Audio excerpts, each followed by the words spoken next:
port autonome de Conakry ont été visités par la délégation malienne venue de Bamako pour assister à l'embarquement des balles de coton dans les bateaux.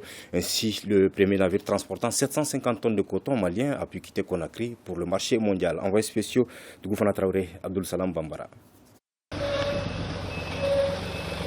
Avec à leur bord des dizaines de conteneurs remplis à blocs de balles de coton en provenance du Mali, au port autonome de Conakry, l'air est au dernier réglage pour ces bateaux qui prendront bientôt le large, acheminant ainsi l'or blanc du Mali vers le marché mondial.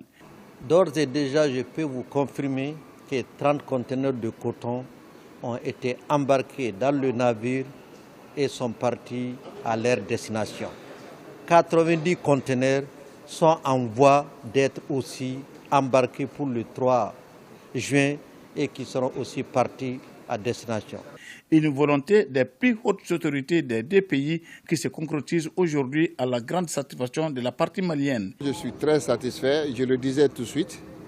Et la CEDEAO a pris une sanction, mais le gouvernement, le président de la République de Guinée n'a jamais voulu suivre cette sanction.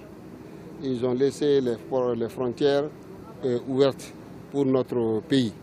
C'est grâce à cela que nous sommes là aujourd'hui pour assister à l'embarquement des premiers conteneurs de coton qui doivent être vendus sur le marché international.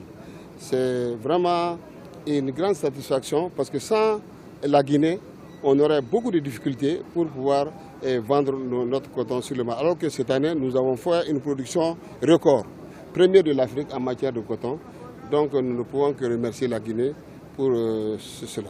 Et aussi Alport qui a cru, qui s'est battu auprès du Mali à côté de la CMDT et aujourd'hui qui a réussi de pouvoir nouer ces rapports-là pour que le coton malien puisse passer par le port de Conakry.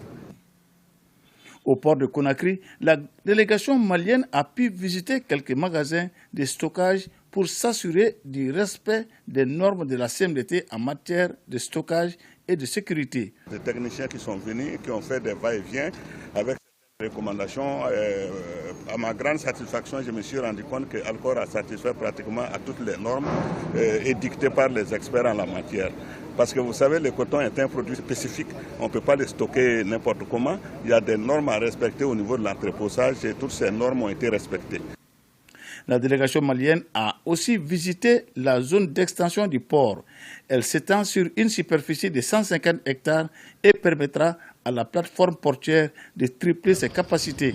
Déjà, une grande voie a été aménagée pour les gros porteurs et selon les autorités portuaires, 80 chambres verront le jour d'ici les prochains mois.